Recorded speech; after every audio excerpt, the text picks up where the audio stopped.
How long you been doing this podcast? So I've been doing podcasting for like probably 5 years. I've been like rebranding myself over and over and over. Yeah. This is not necessarily a podcast. That shit never stops. Huh? It never stops. No, it doesn't. Yeah. Sometimes, you gotta that's why because I also teach people like how to like run shows and do podcasts too. I'm like, yo, listen, you gotta like sometimes do some seasons, maybe 12 or 15, maybe 20 episodes, and you gotta take a break, bro. Because it gets hectic, man. And it gets like draining too, because it's like every week you gotta be like, putting out content. I've just been rebranding honestly with this, and now I have Convos with Bishop. I interview entrepreneurs, people in nightlife, hospitality, different types of walks of life. You know what I'm saying? So how's your day been? Fucking crazy, bro. So I just opened up, are we on? I don't even know. Oh yeah, we're going, man. We're going. Well, anyways, I'm like, show face. No, but I just opened up North Miami. Okay. We took over that gym, last week? And I'm the type of person that when I get involved in a project, I'm in the project. Yeah. I have a good team. I have a great team, but I got to be there, like opening the gym as much as I could. Obviously, I'll get to the point where we're opening X amount of gyms and I won't be able to be there. But I have a strong enough team that understands that. You're only one person. You know what I'm saying? But especially the type of business that you're in or whatever, it's like you want to be everywhere at once. Yeah. But we'll definitely talk about that. Yeah. We're good? We're ready? Jordan, we ready? All right, cool. All right. Mike. Check, Welcome. check. That's my job, man. That's my I know you like to, I'm saying? No, I'm joking. Welcome everybody to another edition of Convos with Bishop. I am Marvel Bishop, Mr. No Way But Up, the Master Delegation, the Ace of all trades, the walking icebreaker here in Miami Shores. As always, it's a great day to have a great day. This is actually my first time actually here in this elevation, so I appreciate you opening your doors to Absolutely. us. Today, I am here with kind of a well-known person in Miami, just a little bit. No, a lot of it, honestly.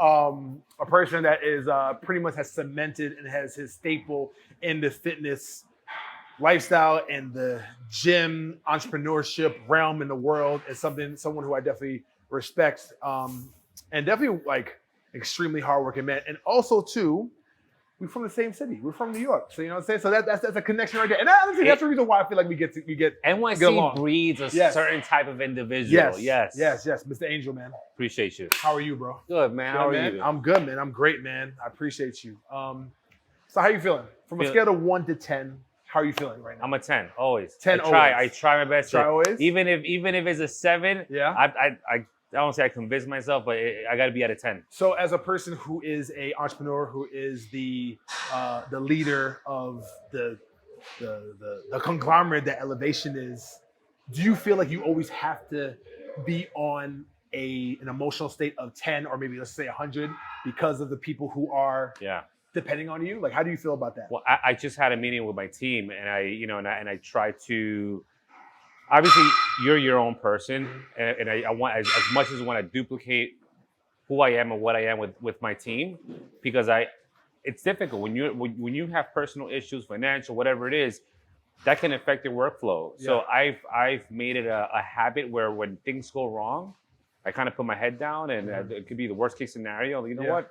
I gotta rock a smile on my face. I gotta do what I gotta do, because if I'm not doing it, everyone else is gonna perceive it like, oh shit, what's going on? And I feel like, especially this type of facility, this type of industry, we're not your traditional gym. And not to sound cliche, we like the staff here. You're not your traditional gym. No, and it's like it could be intimidating, with the type of individuals that we have, world-renowned bodybuilders, and famous athletes.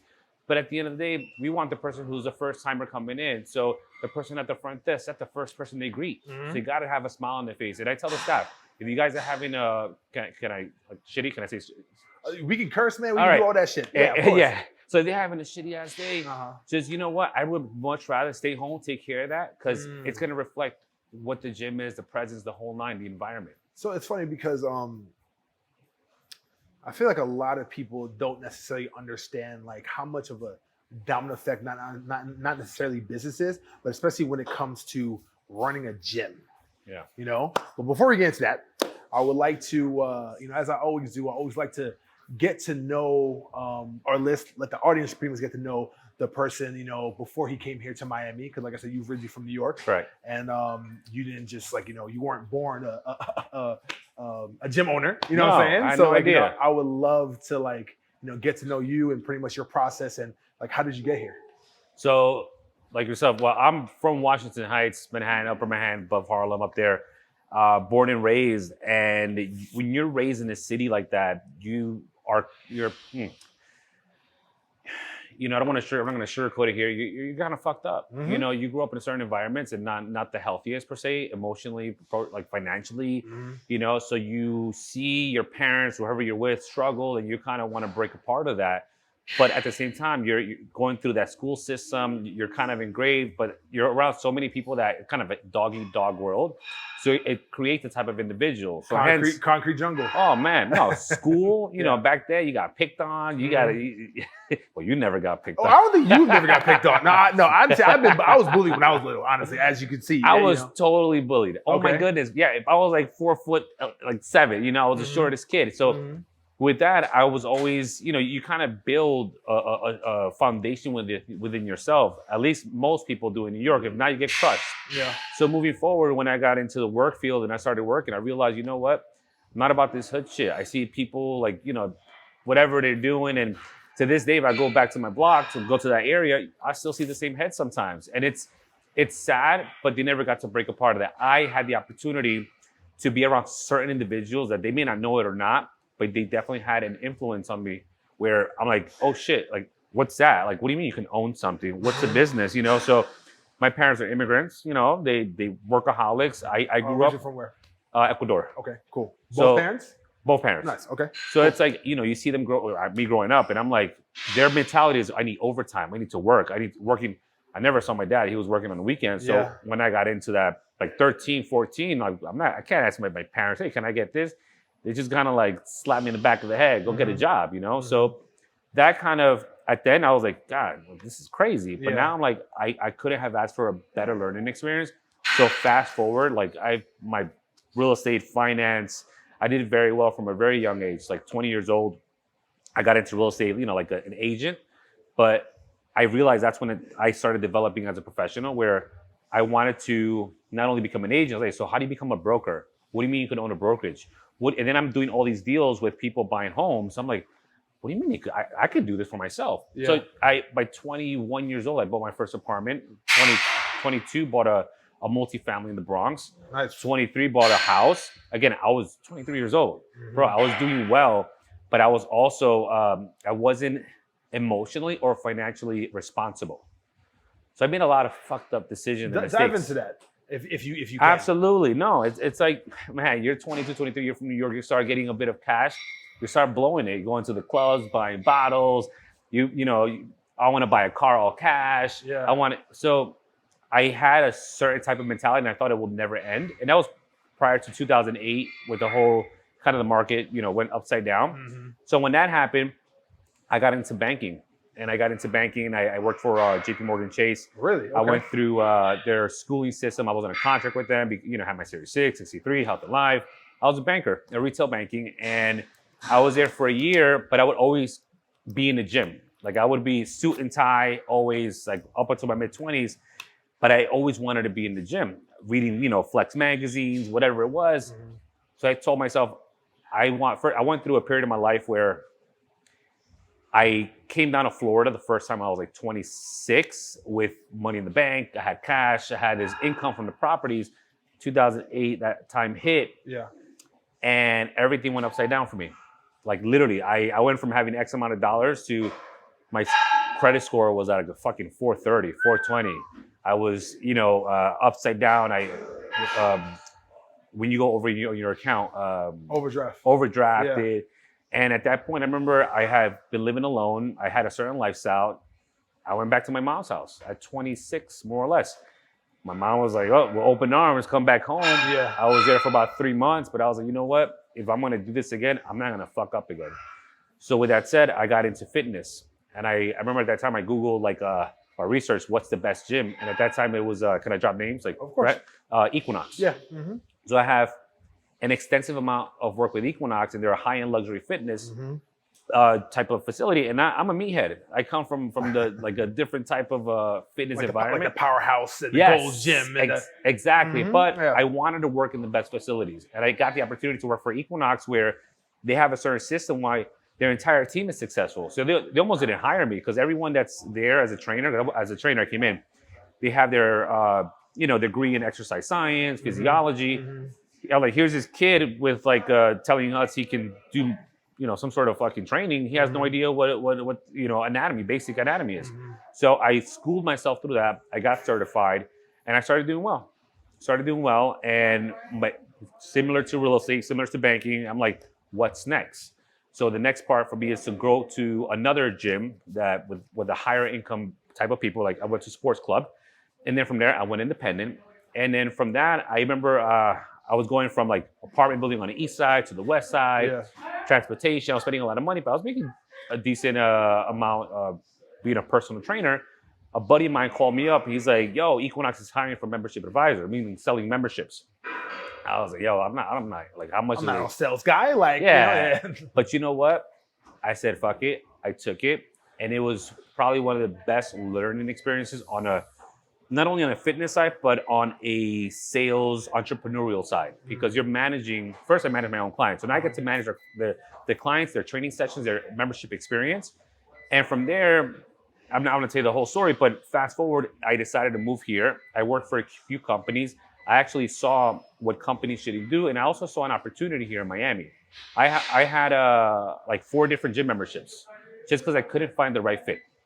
I had a gym membership with certain type of equipment, certain type of music. And I also had an Equinox membership. yeah. And I had an opportunity maybe in 2015 where at that time, who was a buddy of mine from New York, he was like, "Angel, I want to open up a gym. I want to hire you to build a gym and run it." So for me, I'm like, what the fuck? Like, you want me to do what? Like, Yeah. I've done this small projects for other people, and this guy's like, I want you to do it. So what I did, I took it, obviously, Of course. not knowing how to build something from scratch, because I've been on projects with David Barton, I've been on projects with other people, building their facility, kind of like just as help, and Yeah. I inputted my ideas, and I had a good amount of ideas. So when I had the opportunity to do this particular gym, it's called Iron Addicts, it may ring a bell for a few people. I did that on my, microsheet was the person, the face of the company, along with CT Fletcher, and there was this gentleman who funded the project.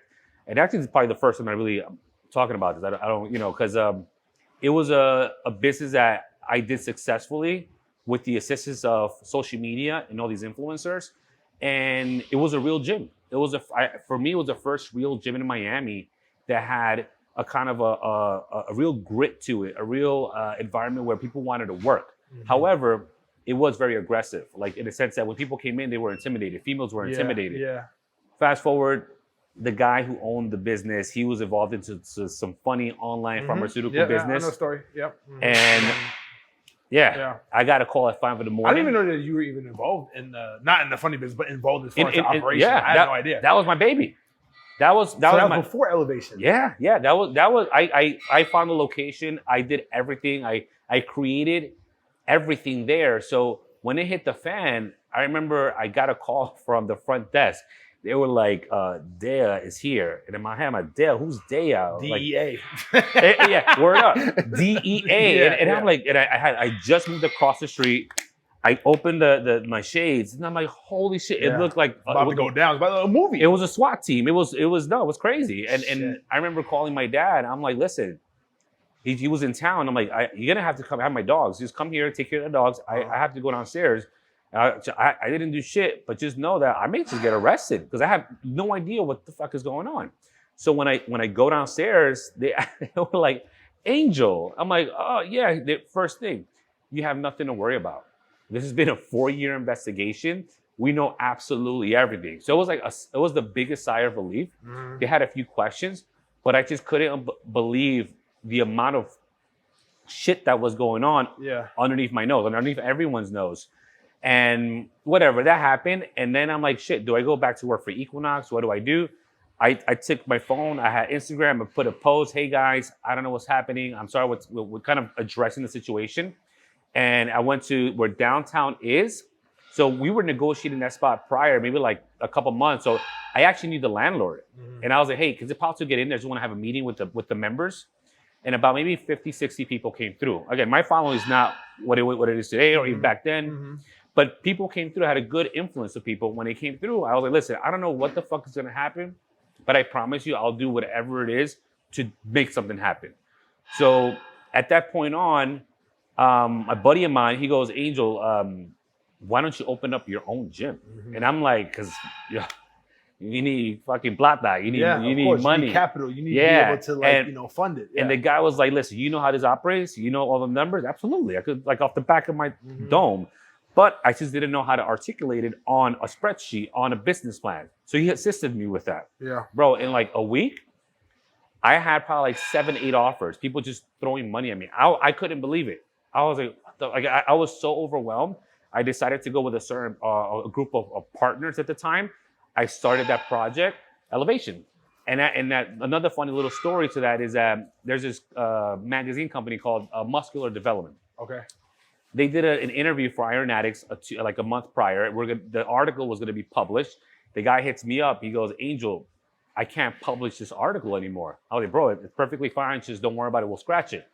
Hits me up again. He goes, I just saw on Instagram, you're opening up your own gym. I was like, oh, I don't know yet, but I'm going to try to do something. He goes, what's the name of it?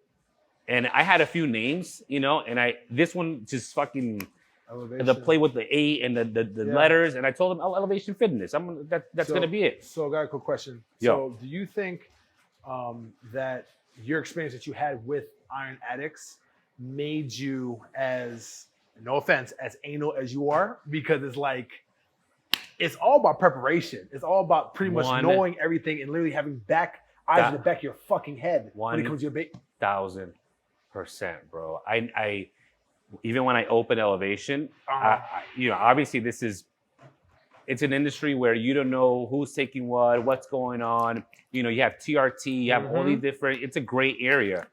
And when I opened doors, I remember people you have like these TRT companies coming up to me, and I was like, yo, listen, I'm a little jaded. Yeah, I got you. I'm like, yo, back off. None of that in here. Like I'm, yes, obviously bodybuilders and professional athletes, in this industry, they take certain enhancement products, whatever it is.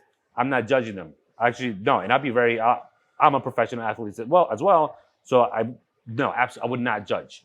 So, but in this house, as far as like availability of it, as far as offering it, I was, like I said, jaded. I'm like, nah, you keep your shit at home. You do whatever else outside of here the same way I do, but not in these four walls, So, yeah, man. Question. So the Elevation is actually a really dope ass name, but especially since the fact that you actually implemented the number 8. So talk to me about that as far as the symbolism behind it. Yes. So 8 in numerology is just 8 itself. It's think about the infinity, infinity sign. But it also stands for new beginnings. I learned this after the fact. I'll be honest with you. The first I was like just 8. It stands in the middle. It stands out. Elevation. It just rang. But then when I started to do the research behind the 8, hence the logo of the 8. It's octagons. There's 2 octagons. So it's 8 sides, and the 8 just started I don't know, for some fucking odd reason, it just started falling into place. Like even I got married last year. We decided to get married on 8/8. It's something that it feels good. So I just roll with it. Okay. Yeah. No, definitely, man. So let's talk about the I guess the construction of what Elevation is. So you growing up and you pretty much going through the process of trying out different gyms and seeing how they are and seeing, what they have to offer.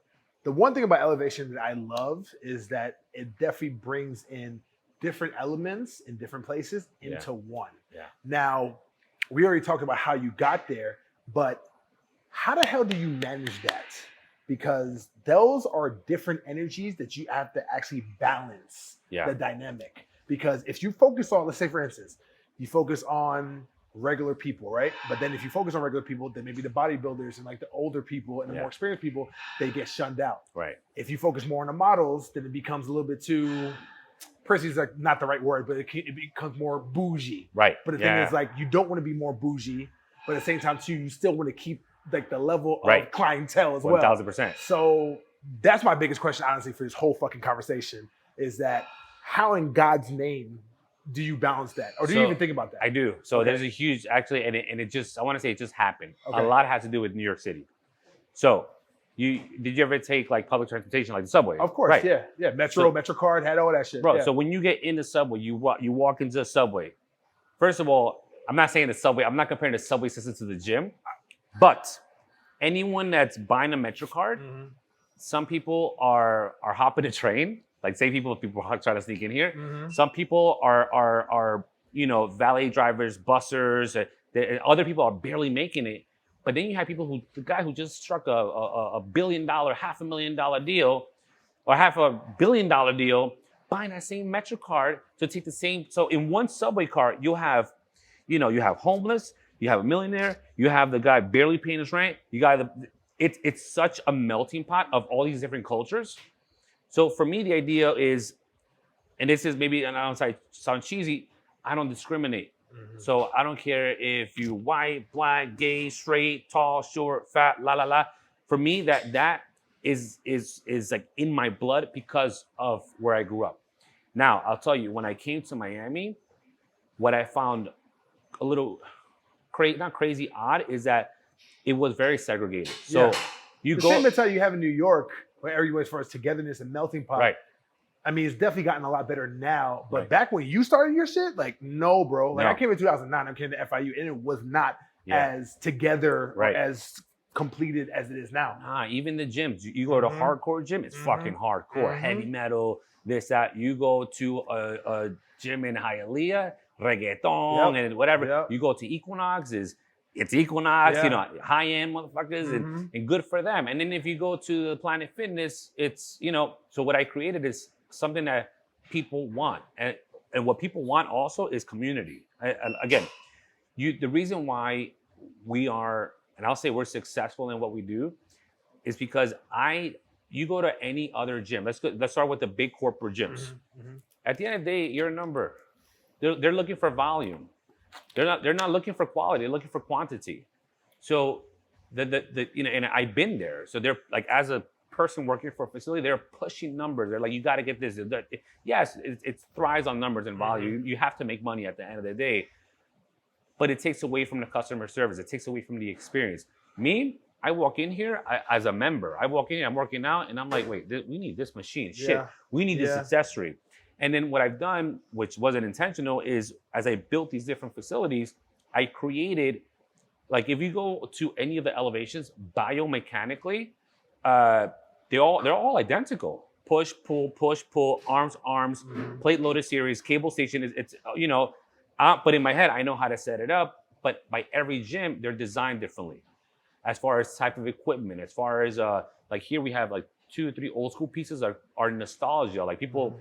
The first people that see that, even bodybuilders, they take it, they're recording, they're posting, man, I haven't seen this piece of machine in so long. So I'm a geek when it comes to that. That's the other thing. So that's good too, because you get the nostalgia and you also get like the old school people. Yes. And it's all around. Because over here, I would imagine, even though this is one of the smaller gyms that you have, this is more catered to legs, right?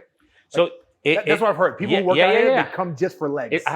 They're all dedicated. I've been able to start this trend of gyms having legs and upper body. So with this one, I was like, this one was I did South Beach and this one simultaneously, but I got to build this one out first. And I said, fuck it, I'll do a complete leg room here, even though I am limited on space. But I can get creative with the angles, the type of equipment, the branding, depending on their footprint. And I know for every location, there has to be X amount of leg press variety type of equipment, for quads, for hamstrings, a variety of things. It has to be. So this one here, this is my favorite. From all the 3 gyms, I come here to train every single morning. And mind you, this is the smallest. Yeah. And it's the most intimate too, I think. Correct. Like, and when it comes to bringing in different people of walks of life, how are you able to cater to pretty much everyone's needs? Because it's like there's a difference between Right. finding out what everybody needs, but also doing things what's great for like the brand Right. and also for the gym. So how do you balance that as a business owner? So at the end of the day, it's a lifestyle.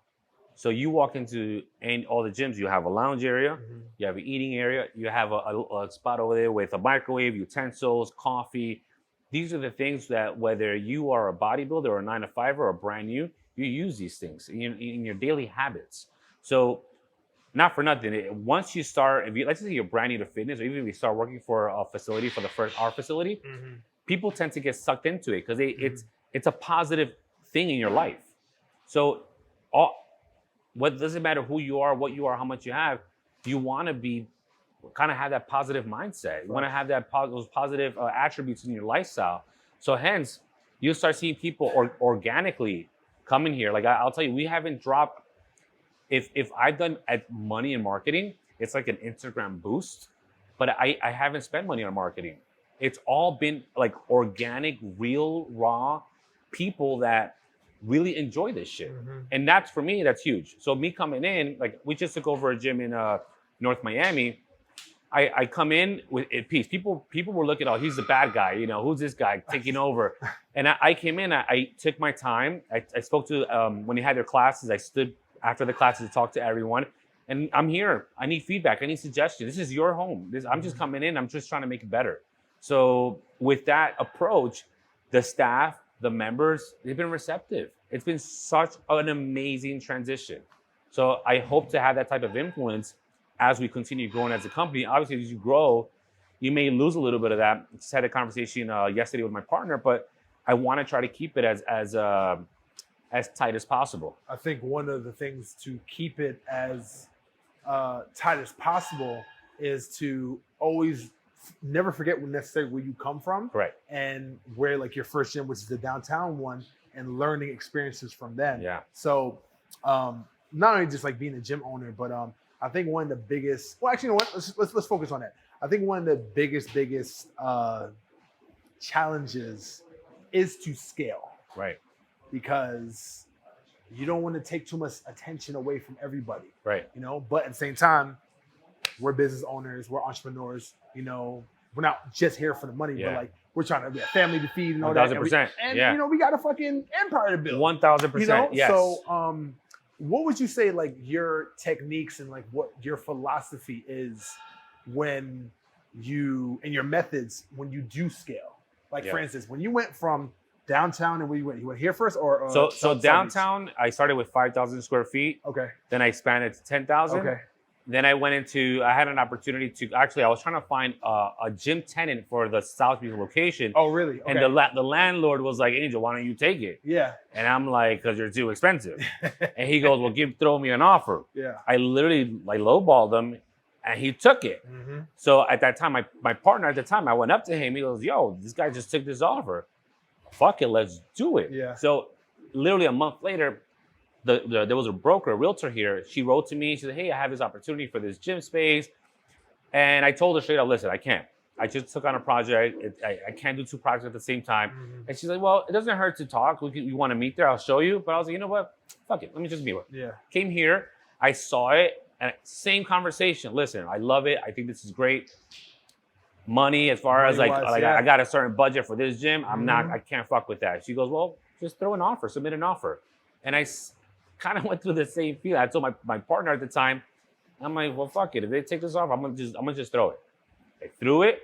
They came back, and I gasped for air. And I'm like, oh shit! And I went back. They fucking took the offer. So my main concern at that time was I had a certain budget to do a gym. So it's like, how can I do this gym? How can I do two gyms with the same budget? That's where I cut. That's where I get creative. So I get creative with my vendors. I get creative with the landlords, with the structures, with the payments. So I start figuring that shit out, the math behind it. And I had a good support as far as my financial budget. I also had the downtown location, which people, they lived up here, they went down there. So we were already going to have a good flow of traffic, maybe not the traffic that we have now, but something. So next thing you know, like downtown, South Beach, and this one, word of mouth, word got out. And actually opened up South Beach, not even 3 weeks later, COVID. And actually the week before COVID, I just signed the lease to take over that other space that we just opened up in downtown. And honestly, I felt like everyone else. I'm like, well, there goes this gym. I'm gonna have to start from scratch. But things turned around. The pandemic was definitely, obviously a trying time and a difficult time for everybody. But I think especially for gym owners too. 1,000. And gyms in general. Yeah. Because we live in a place where it's like we're conservative, we're also liberal as well. Right. You know? A lot of different ideologies. Yes. Fuck the mask. No, we need to be masked up all the time. And I know you definitely went through the gauntlet with that shit. Yeah. So you can kind of just lightly, because that's one thing I want to talk about as far as like, how the hell did you balance those different types of like philosophies and different ideologies? So I learned, being a business owner. I tell you this, I went about it a certain way, and I learned a lesson. For example, when they implemented, first we went through it, we opened up. I was super grateful. We had a great support, great following, 200-300 members literally in the first week of opening. And then they said, now masks are mandatory. So I remember they got me on Channel 7 with, I forgot who it was, but to talk about it briefly. But I was so against it that I used to be very, very vocal with it. Like I'm talking about, yo, fuck these masks, fuck this shit, fuck you, And what happened, what it turned around on me, what happened was that people that weren't even members, people that just saw me on the media, social media, whatever, said, well, fuck this guy. So I would tell you maybe every single day, I would have the sheriffs not like at the gym 3-4 times. People that I knew. No, I was there.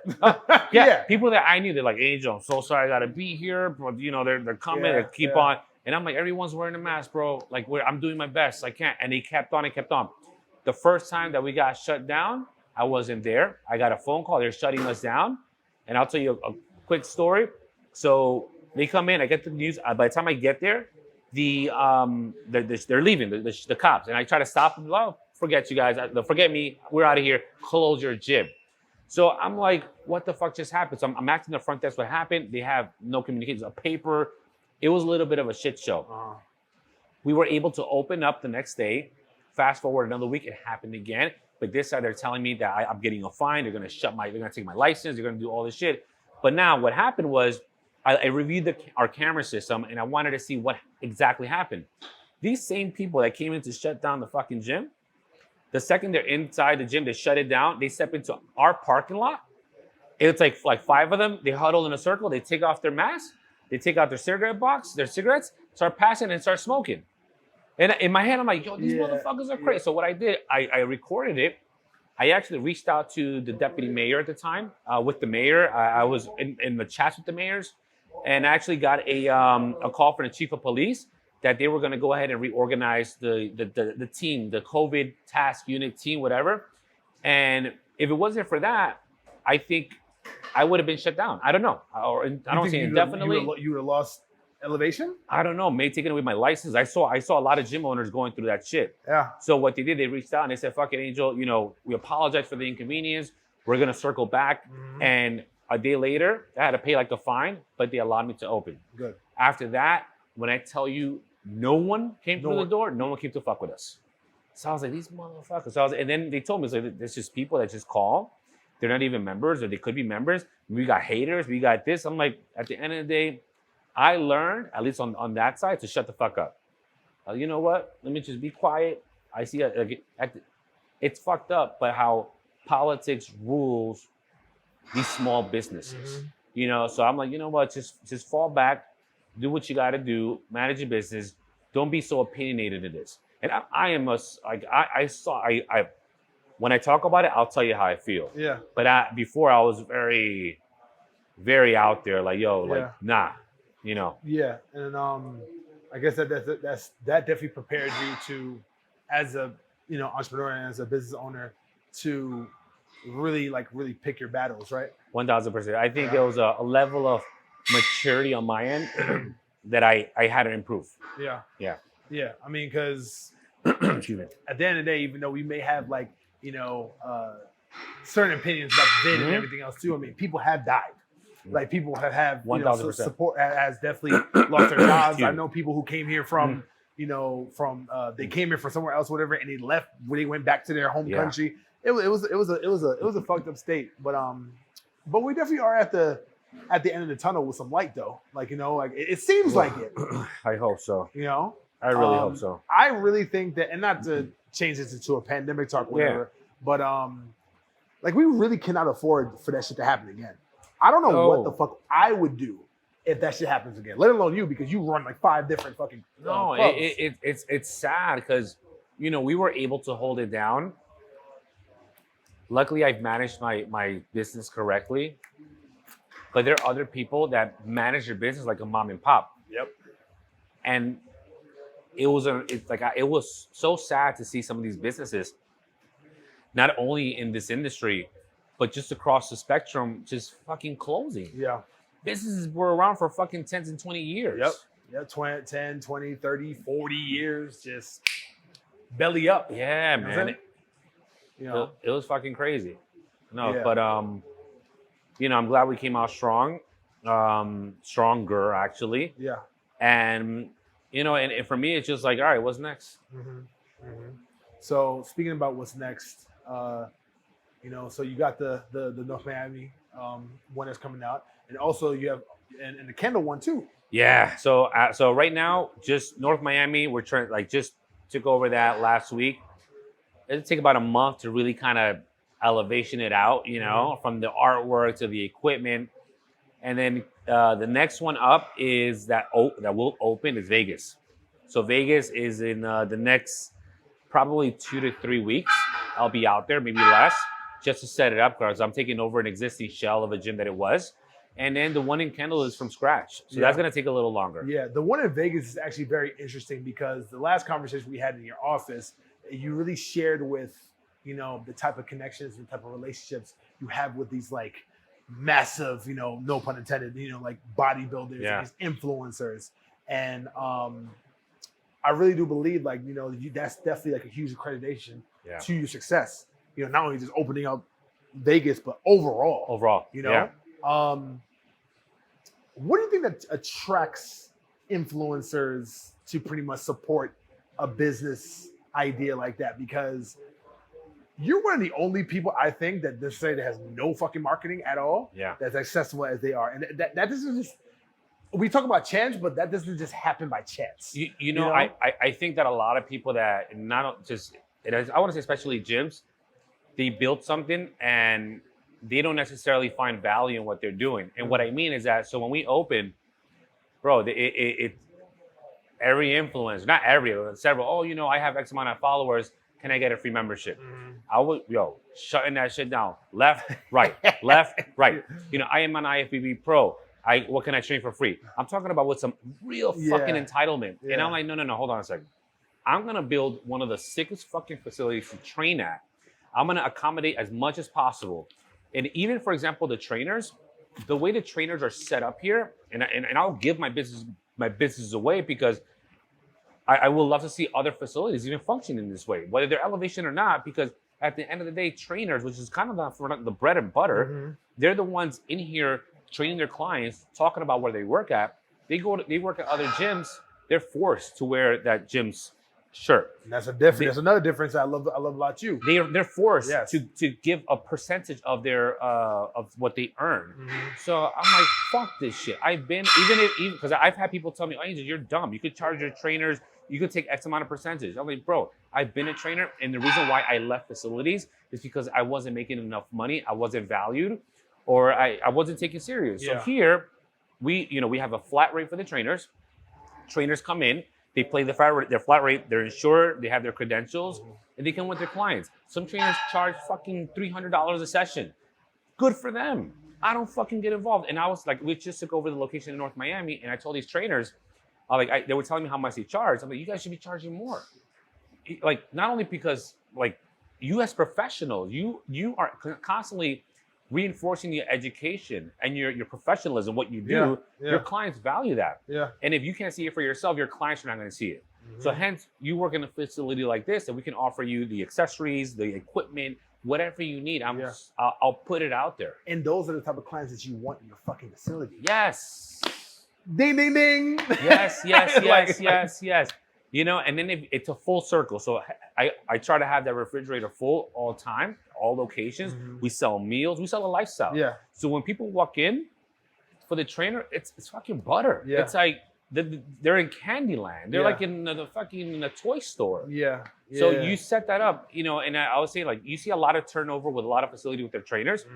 Yo, our trainers that we've had, the only reason why they leave Elevation is to either start their own gym, start their own brand, or they move, that they can't work out of there anymore. I've probably been working out there off and on probably for like a couple of years. Yeah. And I've seen the same people. Bro. And that's a testament. That's a testament to the type of philosophy that you have. You know, so definitely. And also, too, I do think that a result of that, when it comes to people who are still there, is also the feeling of elevation not being transactional, but more relationship based. Yeah. Yes. And I think that's a New York thing, honestly, because we're all about relationships. At the end of the day. I'm just saying. That's it, you know? Man. That like I get that there is a dollar to almost everything, but before that dollar comes in, there's a relationship. Like I remember I had this one guy had money, and I came into the gym. There was a mess like that. It was a fucking mess. And I go to the, as my boss called my wife. So I get to this, there's a mess there, and I'm like, you know, who did this? What is it? Let's clean this up. And it was really bad. And so I'm like, let me go to the camera. And I see this member, and I'm like, oh, fuck. I called him up. I was like, listen, man, just next time, just can you please pick up after yourself? It's kind of fucked up that the front desk is coming to pick up your shit. Like it was bad. Yeah. The guy the next fucking day comes into the gym, sees me, takes a 20, like folds it up and just throws it at me. No. So I was like, now here's the thing. Now you gotta be on some like, okay, you know, should the Washington Heights New York style should come out? Well, here's the deal. You know what I mean? Or should the business owner of Angels just still stay intact? Here's the deal. The guy was as tall as you. Yeah. The guy was as tall as you. Yeah. But I'm like, fuck this. I got you. I took that shit, I went around the fucking desk. I grabbed his hands like, yo, your money's no good here, dog. Like, what's wrong with you? Like, you know, I'm just that helps you out. I'm like, no, fam. You crazy? Yeah. Fast forward, that guy got kicked out eventually for all this shit. But what I'm trying to say is that I don't care how much money they pay of a membership. I don't care how much money they pay. Like, you treat me, you treat the front desk, you treat cleaning, you treat every single fucking person in this place the same fucking way, with respect. That shit is earned. So when I see shit, like I address it. Like I actually yesterday I had an incident because we took over this guy, a very irate, fucking pissed off members because of the music that we're changing over there. And it took everything out of me because he was being disrespectful to the girl at the front. And I'm just like, I'm like, just you know, let it slide. And also too, you know, it's like it's a balance, man, because like you also need to like be the example for your workers as well too. Right. Because it's like, damn, you know what? Like if Angel wilds out. Correct. Yes. Then I can fucking wild out. Then I can wild out. I can do crazy shit. And then it's just a domino effect. Boom, boom, boom, boom, boom. Yes. Yes. And I'm happy we're here now because that's one of the things I realized when it comes to gym memberships, or gyms and building gyms, is that like in business too, but especially in gyms, is like, you know, and we were talking about, I think in the beginning, where like one little thing can just fuck up a whole entire operation. Everything. Everything, you know? What's up, bro? What's going on? With that being said, you know, I've been watching you, and you know, like we recently followed each other and everything else too. And I've been watching like, you know, your story and everything else too, in your grid. And you're really about taking care of yourself. You're really about like, you know, also like having like the right psyche and the right mentality as well too. Now it being Mental Health Awareness Month, I don't know if you knew that. No. May is always Mental Health Awareness Month. What is the style of the approach when it comes to dealing with the people who work for you, who work with you, you know, the different, how do you balance like the relationships with like the people who you work with as well, Right. with your investors as well. Yeah. Because it's always a song and it's always a dance. Well, that's it. That's exactly what it is. Yeah. At least in my opinion, to be successful, and this is what I tell my staff, is that you have to adapt. Yo, we all have our traumas. We all have our different, where we come from. We all have different fucking experiences, good, bad, for better, for worse. But it's my responsibility, for example, to adapt to you. It's my responsibility to adapt to her, to him. Because if not, it's not my show. You know, I'm providing a place and experience for you. Who the fuck am I? Yeah. No, I'm no one. So my thing is like, I've had people who are, at a 10, their energy, da-da-da-da-da-da. So I got to meet them there.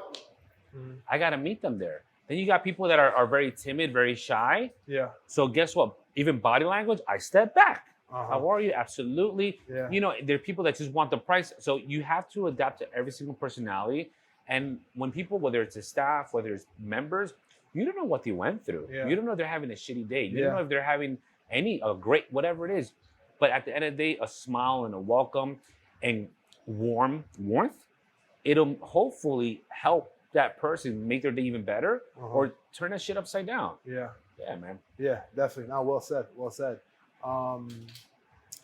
Yeah, man, I'm really happy for you, man. I'm really happy, and I am excited to see what's definitely to come for you. I love your grind, I love your hustle, I love everything about you, honestly. And also too, like you'll see like different like business owners and entrepreneurs like just honestly just care about like one thing, which could just be the money. But like, you can literally genuinely see it like in your face. You can feel it in your aura that you really give a fuck about these people. Like you really 1000%. care about the people who come through these doors. Yeah. So I just wanted to honor you and really like tell you, man, like I really appreciate everything. Thank you. And we also are doing other business in other realms as well too, as far as yeah. events production and all that Of stuff. course. Real quick before you wrap up,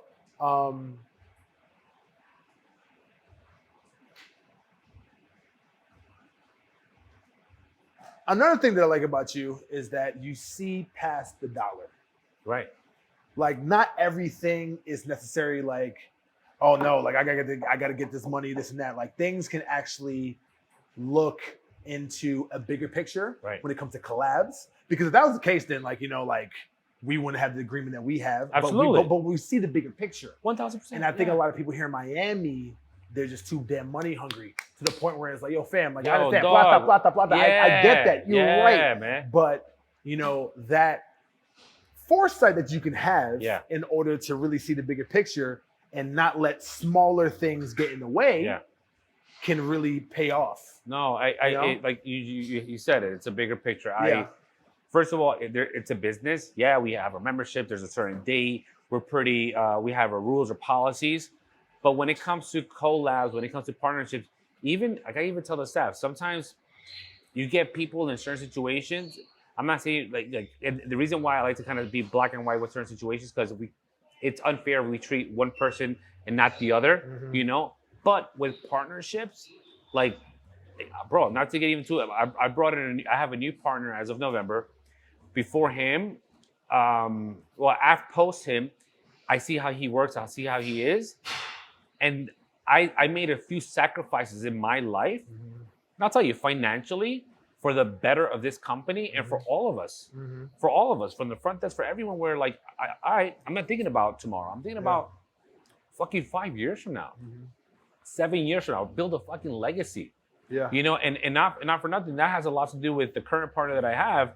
That he's super successful as far as like, if you meet him, if you see him, you want to fucking think like, who is this guy? And that's one of the most utmost things that I love about him.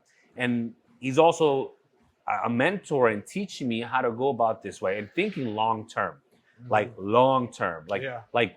securing my life type of thing. And if I'm able to learn that, I'm able to pass that on to everyone else as much as I could. Yeah. To those that want to receive it too, because not everyone wants to. Yeah, no, I mean, not everybody's receptive to that pretty much. And if they're not receptive to it, bye, peace. You gotta just pretty much keep it moving. Absolutely. Yeah, and also too, the type of sacrifices that you're willing to make, that has really, do you think the type of sacrifices and the mentality you have, you can really attribute that to your parents? Yeah. What, like without a doubt. Yeah. Like, I saw shit, then go through shit where, fuck, yeah. Yeah, and not only my parents, but even the people that I grew up around, my family. Yeah. You know, I could tell you, even to this day, you know, it's like these are things that now I have a family. So my responsibility is my family now, and I gotta make certain sacrifices to make all those ends meet. You know, I also, like, my wife, she has her own business, she does well, she makes her money. Nice. But at the end of the day, I was just talking about this, like, not to be stereotyping, but I'm a fucking man. I'm gonna hold that shit down. It's okay to be traditional, Angel. You know, it's I'm fine. like, fuck Don't worry this shit. about it. It's 2022, but listen, like, men like us, man, that mentality, that's the reason why things go the way that it is. Yeah, man. Nah, this has definitely been a great conversation, man. Appreciate you sitting down with me. Thank you, brother. Just wanted to, not that you need it, but, you know, let's give all your shameless plugs out here, you know, like, you know, other projects that you have moving forward, and that would be it. No, we got Vegas, Kendall. Come check out North Miami that we just opened. You know, working on some solid projects right now, including supplement clothing, a few things, and just trying to give back, bro. That's it. Everyone can eat. Cool, man. Hey, man, I appreciate everything you're doing for the city, man. Thank you. As a fellow New Yorker to another New Yorker, you know, we always have this mentality, always taking over everything. So I salute you, man, and thank you for everything. Thank you. My man. Until next time. Appreciate you. All right, guys.